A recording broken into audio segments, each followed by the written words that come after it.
Okay, and I think we're live. So, hello everyone. Welcome to my channel. If you're new here, my name's Nikki. I'm an author and editor, and I post videos here on YouTube about writing, editing, reading, and all the other things I love. And it's the latter we're here for today because it's the end of the month. So, I'm going to talk about some of the film and TV I've been watching during March.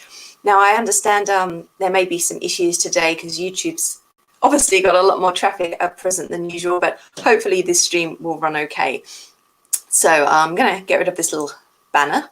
And where shall I start? Obviously, I've not been out to the theatre or cinema in the last few weeks, so there's nothing to share there. I'm not in full isolation. We haven't had a complete lockdown here, but my office job that I work part-time has decided that from this week we're working from home. So I haven't had my first work day there yet, but I've got a lot to try and set up a remote desktop and various things coming up very soon. So hopefully that'll go well. But in other respects, this isn't much different for me than my usual routine because I spend a lot of time at home anyway. So I know for some people it's really tough because they're not used to being, I don't know, trapped is the right word, but they're not used to being stuck inside, not being able to go out, socialize. For me, that's less of an issue because this is how I usually was anyway. So not much changed for me at present, and hopefully we will keep safe and it will all be done within a few months. So fingers crossed. So I have been watching a lot, but not excessively more than usual because I had a bit of an indoor routine anyway. So first up, I want to talk about an animated film I watched on Netflix. Pretty much everything I'm going to talk about today actually was Netflix. I haven't watched anything on SBS On Demand recently. So first up, this animated film, Ninokuni. It's a Japanese film, fantasy story. I thought this was really cute. It's just under 2 hours long, so it's a sort of feature-length film.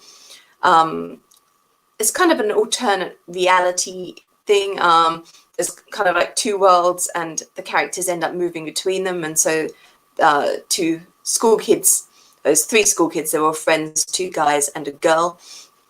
The girl is kidnapped by a sort of supernatural force, and the boys go looking for her and they end up in this fantasy world. And obviously action and adventure takes place. I don't want to spoil the story. I thought it was really good. I loved the premise. I thought the characters were great. It had a lot of heart, but plenty of adventure and stuff going on as well. So if you're into those kind of fantasy stories in which we move from our own world into a fantasy realm, then this is definitely one I recommend. Next up, I watched Abyss. So Abyss is a Netflix series that is a Korean one, again, still with my Korean watching at the moment. And the premise of this one is quite fun. It's kind of sci-fi-ish, sci-fi / fantasy, I guess.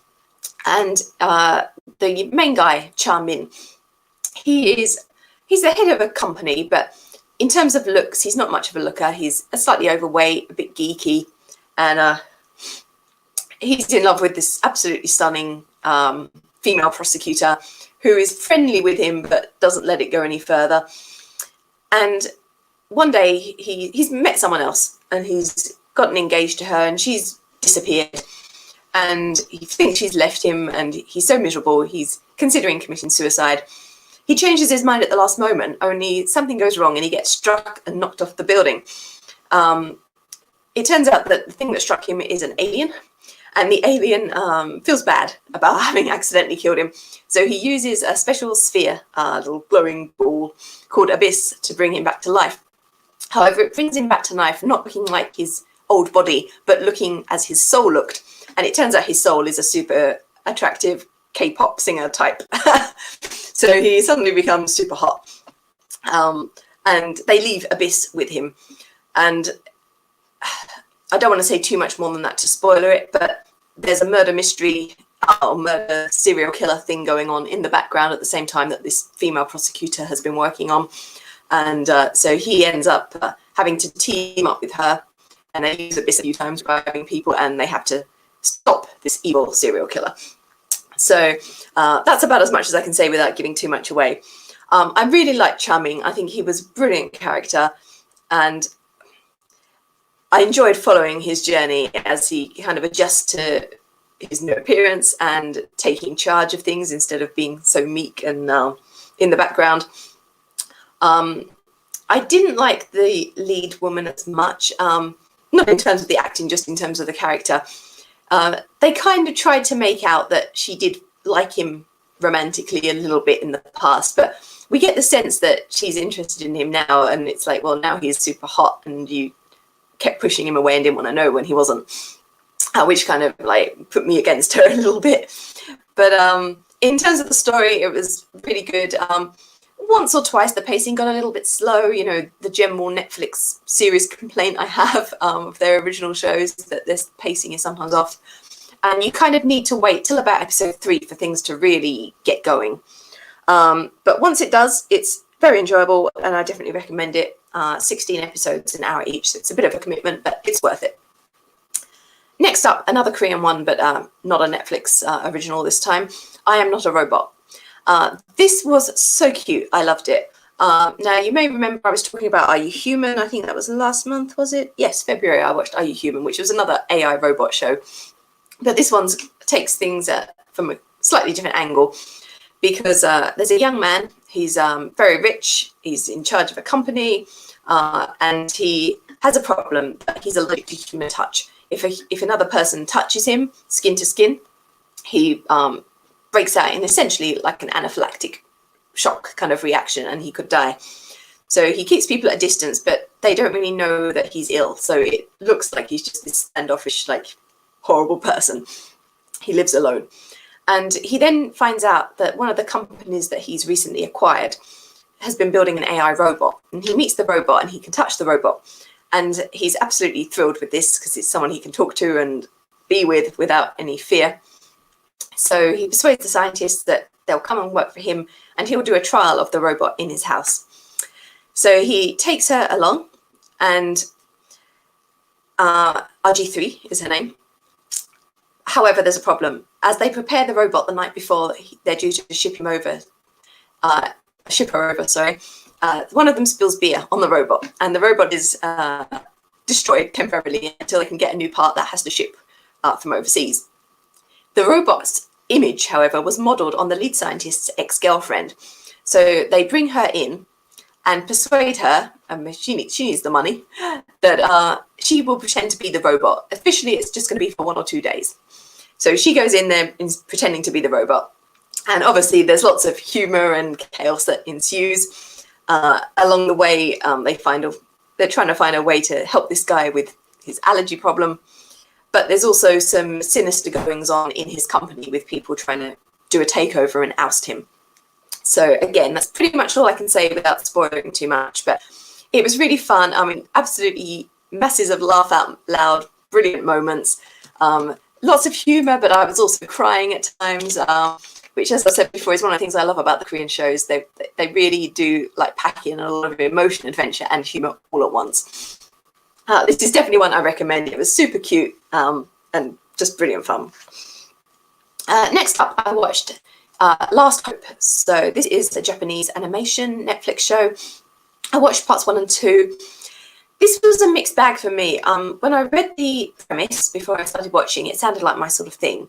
And I did like the idea that there's this sort of post-apocalyptic world, and these creatures have evolved as a kind of creature/mechanical hybrid are attacking them, and they need to find a way to survive.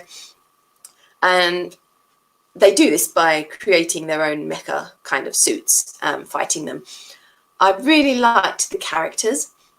However, for me, the story just didn't completely grip me. And I think I've decided that these mecha stories are just not for me. I'm not taken with the robot stuff. And I've watched a few now where there's been a heavy mecha influence, and they've left me a bit lackluster. So I think it's the mecha element just doesn't hold my attention. And maybe I just should avoid watching the mecha ones and stick with the more pure paranormal fantasies rather than that sort of sci-fi technology type one. So it's, I think if you like mecha stuff, then you'll probably love this. There was plenty of action, adventure, fun characters, but it just didn't thrill me. It didn't hold my attention completely. So I'm just going to try and avoid the mecha ones from now on, I think, because they're obviously not for me. Next up, season 3 of Castlevania. Now, I adored season 1 of Castlevania, but I found season 2 a bit of a letdown. So I approached season 3 with mixed feelings, like how would I feel about it? What would I think of it? And I actually thought it was an improvement on season 2. I think where season 2 struggled with its pacing and the story not holding my interest, I think season 3 has fixed some of those issues. I still think season 1 is the best, but season 3 did keep my attention a bit more than season 2 did. And when it ended, I was interested to find out what would happen next. So, you know, if you've been watching, it's definitely, they've upped the game a bit from the lackluster season 2. So if maybe season 2 didn't thrill you and you were umming and ahhing, I do recommend giving season 3 a try. It's only a few episodes after all. What is it, 6 or 8 of them? 8. So do give it a try, because I think it was better again. And they fixed some of the problems that they had in season 2. Talking about further seasons of shows, I think now I will tell you about season 2 of Altered Carbon. Now again, I adored season 1 of Altered Carbon. I thought it was brilliant. Joel, is it Kinnaman, his name? I thought he was awesome. Loved the character of Takeshi Kovacs. Loved the storyline. Thought it all worked really well. So I was super excited to come and watch season 2. And I found it a little bit of a letdown. I'm trying to think of his name, Anthony Mackie. He's a perfectly good actor, but I just didn't take to him in the same way I did to Joel Kinnaman. He didn't do a bad job. He was perfectly fine. I'm nothing against him, but he just didn't really capture me in the way Joel Kinnaman's performance did. And I also found the story not as gripping. Again, it's a Netflix show. There were slight pacing problems here and there with just scenes that just seemed to drag on with little happening. And then there'd be some really good moments, but then there'd be a drag. And that is a problem I have with so many Netflix original shows. And this one was no exception. And I wasn't as gripped by the storyline. I wasn't on the edge of my seat as much with this season. I still loved Poe. Poe is my favourite character in it. And I can't remember the actor's name, sorry, but whoever he is, he does a fantastic job. And whenever he was on, that kind of upped my interest for a little bit. And then he'd disappear and my interest would flag. So if they do a season 3, I'd maybe give it a go, but it might depend on who's in it and how I'm feeling. I mean, I'd maybe give it a try just for Poe and hope that, like the season 3 of Castlevania, they've picked up on the problems there were in season 2 and fixed them. But it was a little bit of a letdown for me. I mean, I'm glad I watched it to see what would happen next, but I just wasn't thrilled. I wasn't completely taken in by it as I was with season 1. On a different track though, season 2 of Kingdom. So a Netflix Korean zombie show. Season 1 was brilliant. And I also really enjoyed season 2. I thought it was a great continuation. The pacing in this one was not bad. It's only a 6-episode season. And I think when they do the slightly shorter seasons, it helps them because they're not trying to drag it out for 8 to 10 episodes. And I think 6 episodes was just the perfect length for this one. It is a brilliant show. I thought the story continuation from season 1 worked really well. I loved the further development of the characters. And as we got towards the end, it looked like it was definitely going to be the end. It looked like it was going to wrap up everything completely. However, in the last sort of couple of minutes, they suddenly introduced something that potentially would mean a season 3. So I guess we'll just have to wait and see whether that does eventuate or not. If it does, I would definitely watch it. And if you like zombie shows, then you'll love this. And I am not a zombie fan. I'll watch 1 or 2 odd zombie things. Generally, I prefer the comedic style of zombie stuff to the just full-on horror. But this one I really enjoyed. It doesn't push the zombie stuff too much because there's a lot of other political intrigue going on in the background as well, which I think balances really nicely with it. So even if zombies are not usually your thing, you might want to check this out because it's not not super scary on the edge of your seat jumping every minute kind of zombie show. There are moments when the zombies are attacking, but it's not that full-on horror. So even if you don't like zombies, it's worth giving it a try. 3 more to go. Next up, I watched Followers. So this was a Netflix Japanese series, not animated, live action. I enjoyed this for the most part. It was 9 episodes long. I think maybe a tiny bit too long. Again, with the Netflix shows, I think they could have done it in maybe 6 or 7. Cut some of the waffling. But the basic premise of this show is it's set in the current times, and it's looking at celebrity culture and the role of social media, and particularly in terms of if the celebrity does something wrong, even by accident, and the way social media jumps in it and it can destroy their careers. I thought it mainly followed a group of women, all different ages, some just starting out in their careers, some nearing the end. And I found it mostly enjoyable. I liked the characters. I was interested to see how their stories would progress and how their difficulties would be resolved. And it was good Japanese practice.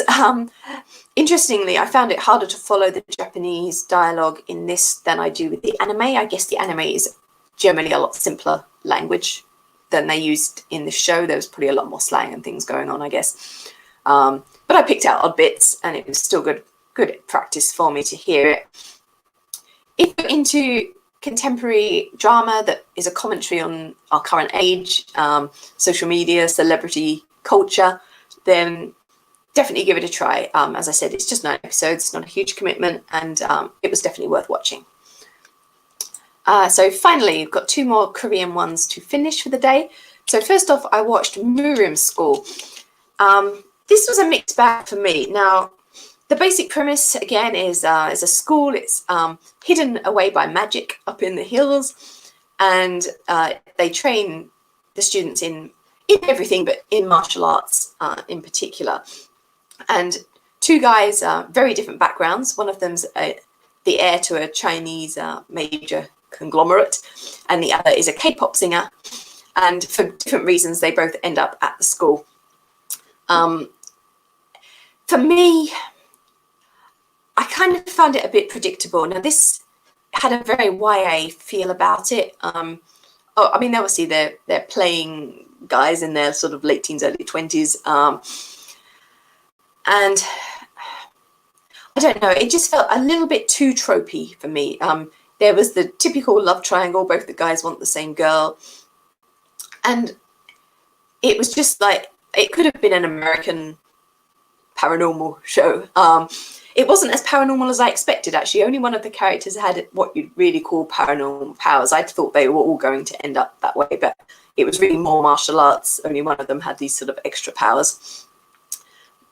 And I kind of predicted a lot of what was going to happen because I've seen so many YA fantasy paranormal shows, read so many books, and it did follow all those tropes very closely. Which for me, one of the things I've been enjoying about the Korean shows is they have been a bit quirky, and although they've had tropiness, obviously, it's felt a little bit different than the American UK series, but this one didn't so much. I didn't dislike it, I didn't hate it. I watched to the end. I thought the storyline was okay. The characters, you did see them develop, and I did become interested in their stories, but I just expected something a little bit more, I guess, is the sort of final point to take away. If you really love YA fantasy paranormal, then, and you haven't watched any Korean shows, then this might be a good one to start with because it will feel very familiar to you from the American series, and it might be a good transition one to get you watching some Korean shows. But for me, I didn't hate it, but it wasn't one of my favorites. It's not one I'd rewatch a second time. So finally, the last one, Extraordinary You. Another Korean fantasy show. This one was super fun and cute. The premise is that there's a girl and she's at high school, and she suddenly discovers one day that she's actually not real. She's a character in a comic book, as are all the people around her. Once she discovers this, she's able to see, she starts to have issues where she thinks she's losing time because she'll snap from one place to another. And she eventually comes to realize that this is the scene in the comic book, and then there's a moment, and then the next time she reappears, it's the next scene, and obviously time passes in between. And it gets to the point where she can remember the time that passes in between, whereas most of the others don't remember it, and anything that happens in that time, they don't recall by the time the next scene starts. She decides that she's not happy because her character has a heart condition. She's got she's in love with a guy who treats her appallingly, and yet she, in all the scenes, she's still like absolutely mad about him, even though in the off moments, when they're not on the stage, as they call it, she can't stand him and doesn't want to be in love with him. And she finds someone, another guy, who can help her because he, for some reason, he is different and he's able to change things within the staged scenes that she can't alter herself. There's romance obviously ensuing, there's a bit of action as they try to change their fates. And overall, this was just so adorable. I absolutely loved it. This wasn't one that my husband really got into. He kind of groaned whenever I put it on. He didn't find it cute, but I did. I thought it was lovely. It was fun, it was quirky, it was different. The acting was good. The guy playing the main guy, he is a Korean K-pop singer. He's super adorable. Every time he comes on, I was just like, oh, he's so cute. I felt like a cradle snatcher because he's a bit younger than me, but he's adorable. And overall, I just thought this story was just so entertaining, and I really loved the way it progressed and how it all finished up. It's one I can't say too much about without spoiling, so I'm not going to talk about it anymore, but definitely if you like quirky fantasy stories, then this is one I recommend checking out. So that's it. I'm currently watching another Korean show called The Diary of a Night Watchman. So I'm enjoying that so far. I'm about halfway through, and I look forward to sharing my thoughts on that with you at the end of next month. Plus whatever else I've watched in the meantime as well. So I will end there for now. If you want to join me again, I will be back in probably 15-20 minutes to do my book wrap up for the month as well. So I do hope you'll come back and join me again then. Bye for now, everyone.